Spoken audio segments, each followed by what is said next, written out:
Greetings and salutations, and it is Wolfphototech, and here we are with another delightful video. This time I'm talking about Pathfinder 2nd Edition, Lost Omens Firebrands.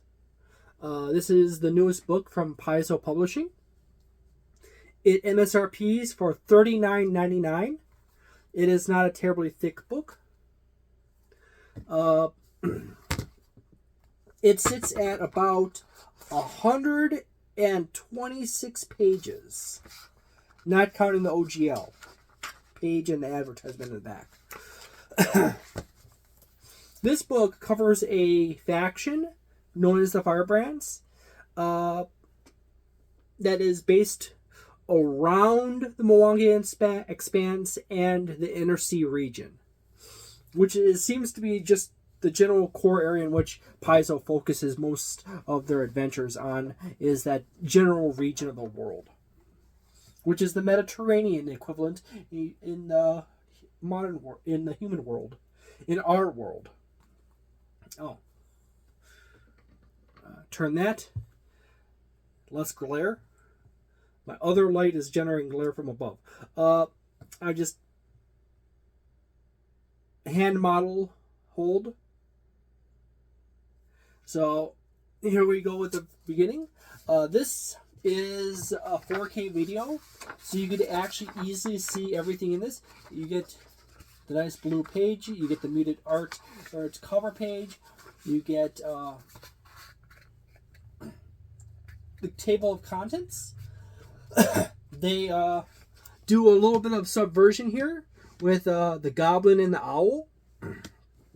Goblins are always kind of off in the Pathfinder universe or world, or the sub-variant of fantasy RPGs which Pathfinder finds itself in.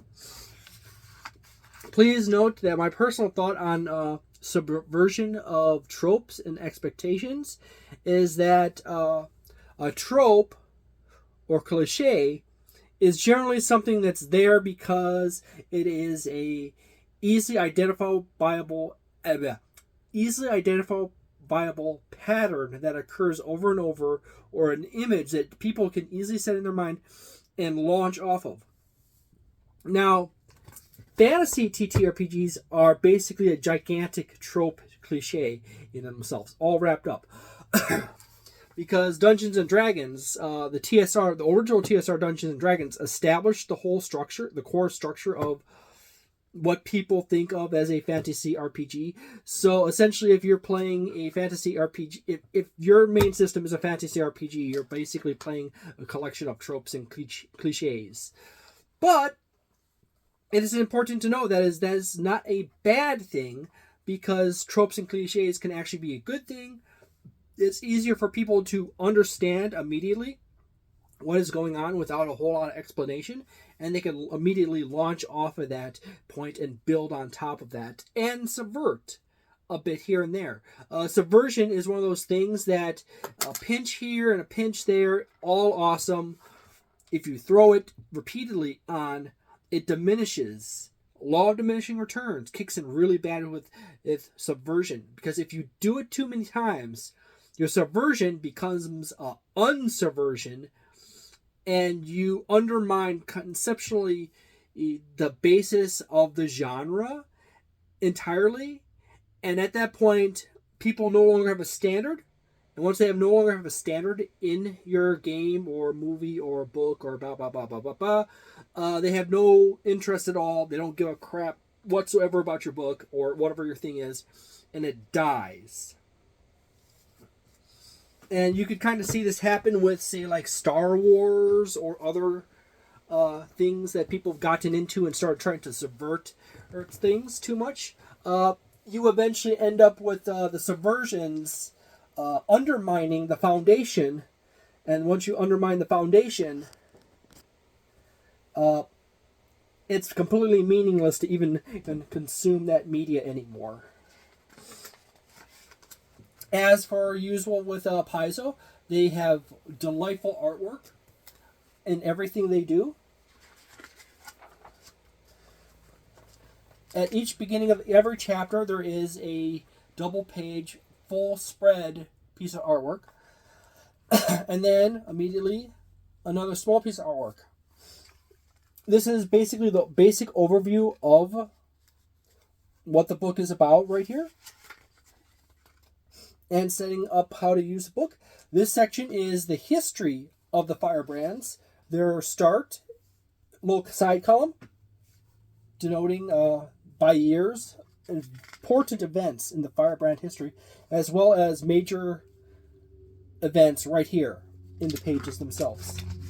So you got the column with all the little tick marks where in years this thing happened. If it's a really big thing, you get a few paragraphs on it. If it's a minor thing, you might get a small paragraph somewhere. That's it. And then you go into life as a Firebrand. This gives you the idea of what it's like to play as a Firebrand in a campaign, or have a Firebrand campaign in itself. With a little bit of extra juicy information right here, or in here, on such a concept. And it continues on. Firebrand roles. What kind of roles would you expect playing a Firebrand and be? Slang terms, Firebrand code, Firebrand fashion.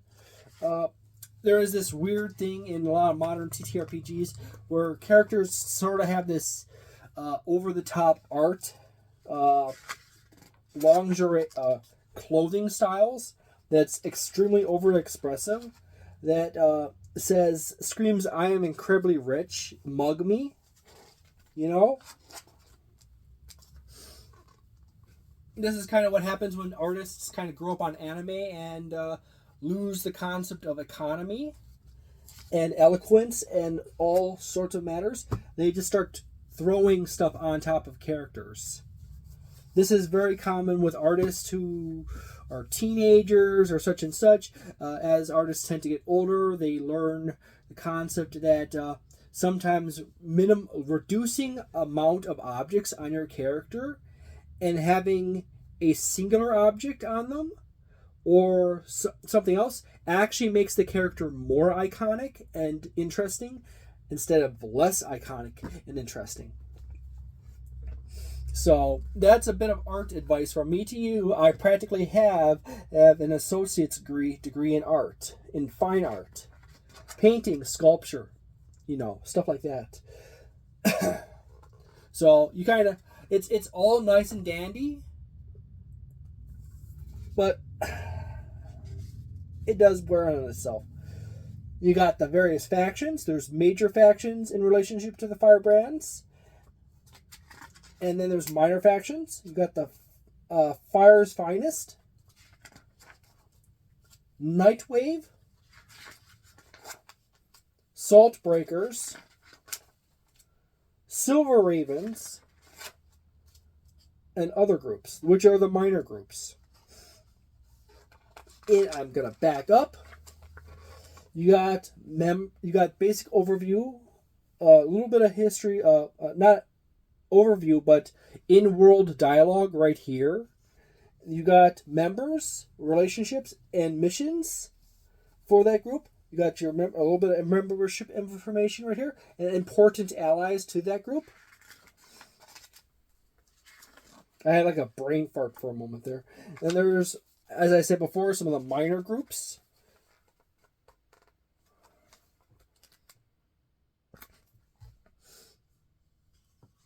I actually was playing in a pirate-themed campaign, and I was playing a Pigeon Aarakocra for Dungeons & Dragons 5th Edition. And we kind of stopped that because our group has like all game masters, and we kept switching between it because he brought in a whole bunch of other people, and they didn't. Not all of them wanted to. Could have had the. It's one of those standard problems where you have a game master who likes playing with 8+ members, but then when you have that 8+ member group, and half of them can't have the same schedule, it kind of falls apart. So that's the problem with that.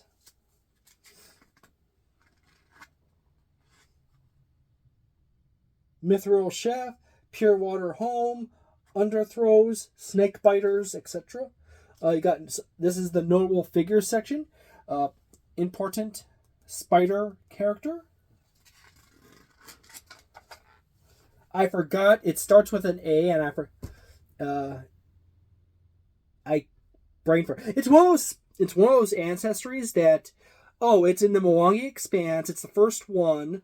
It's a spider ancestry. They have the ability to transform between a pure spider form, a spider hybrid form, and a humanoid form. And you remember the whole general theme of them, but you can't remember the name of them. And every time you don't see one, you forget about their existence in general. NoNet has the same problem. You got major characters in the Firebrands and relationship to the Firebrands in here. And as we go along, you eventually get to Sapphire Butterfly. Keep on going. And then right about in here, that's the last major character right here, and noble deities. And then all of a sudden you go into the other deities and really notable characters for Pathfinder 2nd Edition / as the Firebrands. So like these are the various gods and goddesses, like the Pirate Queen, Callistra, Caden Kalen. Of course you're going to have the guy that's all about getting drunk and merriment. It's be part of the pirate pantheon. You know? Desna.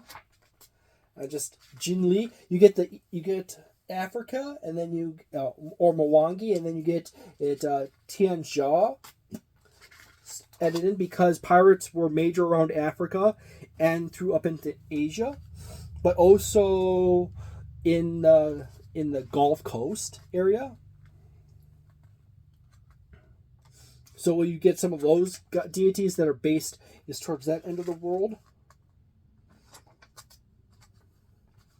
You get a lot of deities for pirates because pirates were exceedingly superstitious about stuff. Section on avatar forms for the various deities.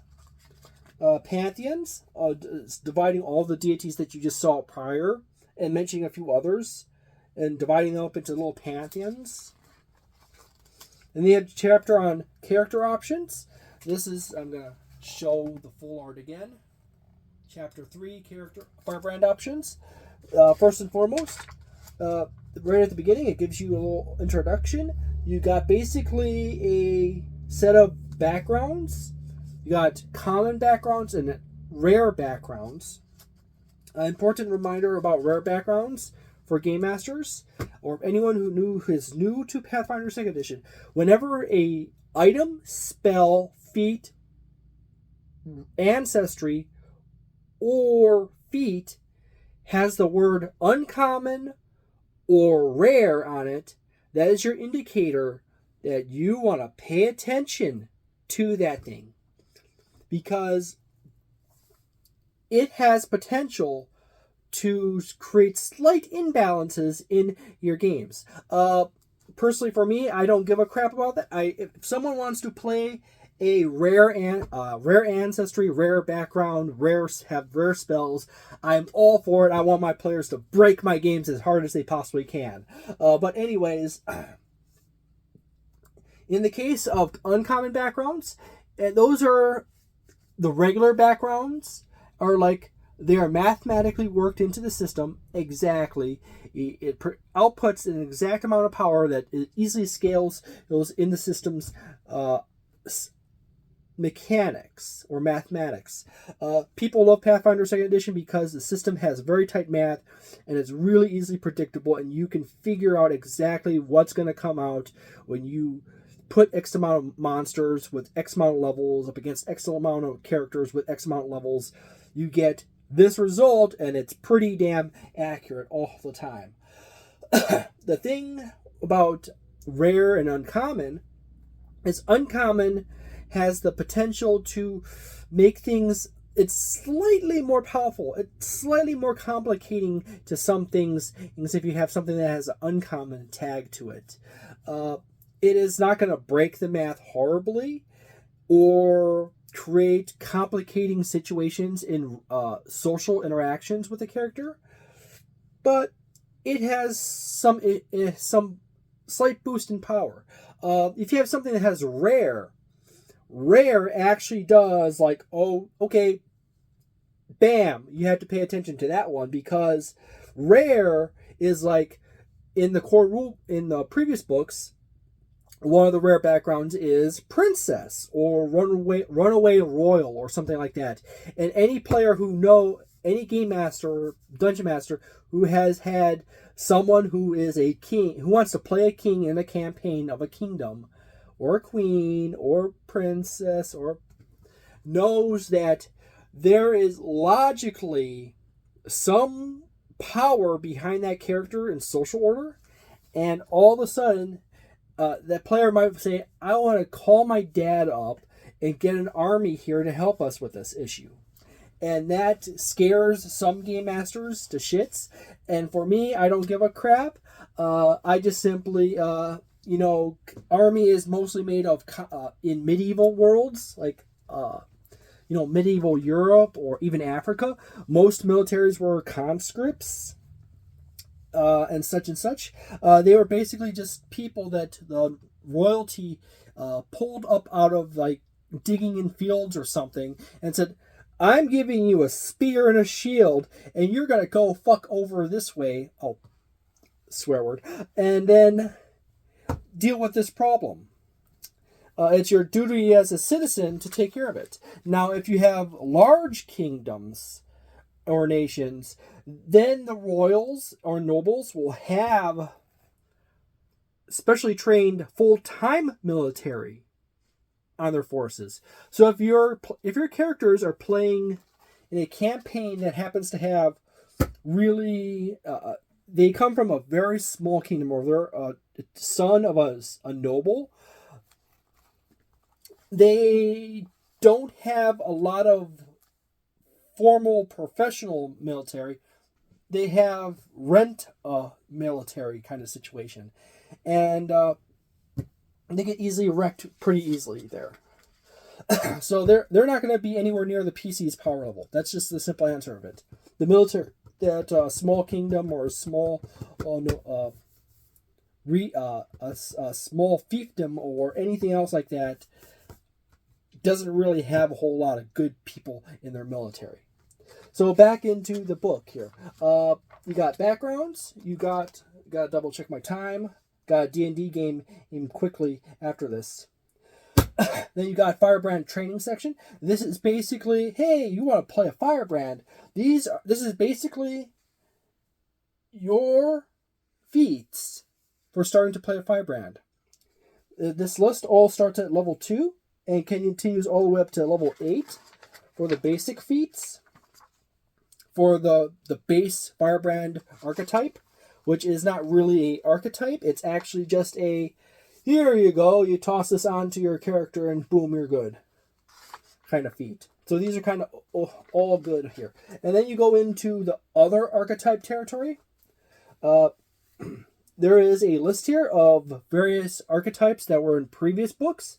Mostly, say, the Advanced Player's Guide. Like, here's, for example, Acrobat, Alter Ego, Archaeologist, Assassin, Celebrity, Dandy, Duelist, Gladiator, Horizon Walker, Marshal, Pirate, Scout, and Vigilante.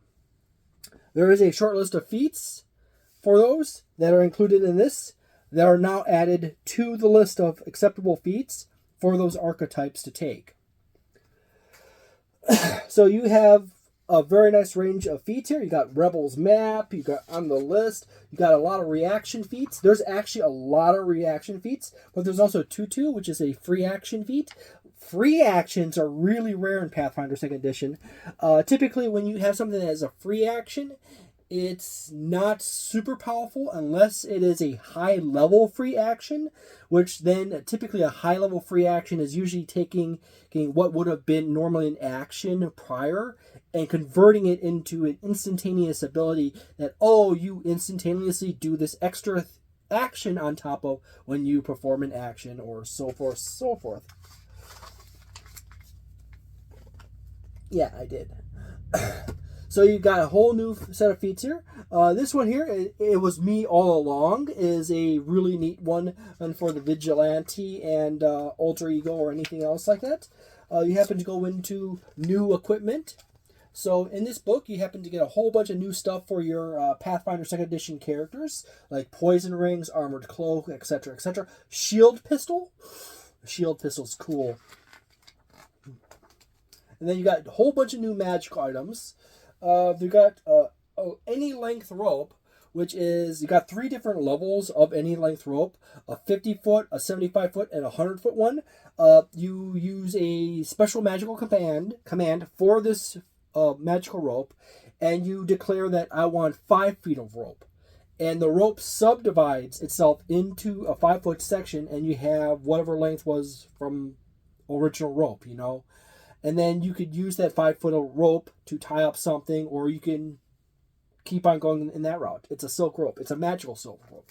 And then with a second set of actions, single action, you divide the rope. 2 actions, you magically call all the pieces of rope within a certain distance to each other, and it reassembles itself back into a single rope. And if there's any pieces of rope that could not get to the main rope, or any pieces outside that area, they kind of just stop where they are, or they sit where they are originally. So that's kind of neat. That's the any length rope right there. That's a pretty rope. You got diver's gloves that may help you dive more easily. And then, as I said, you got spells. You got a whole bunch of new spells, like Cutting Insult, Fashionista, Firework Blast, Bursting Bloom, etc., etc. These are all nice spells. I'm hoping that they release a new set of spell cards, a new small set of spell cards that collects together all the spells from the miscellaneous books up to this book, or after this book, however they get up to like 200 spells or 300 spells between there. That would be really nice if they get a little collection deck going, because that's easily one of my favorite things about Pathfinder 2nd Edition, is that they have really nice spell card decks that expand onto each other. They got amazing battle cards for your beasties. It is just awesome. Paizo keeps outperforming.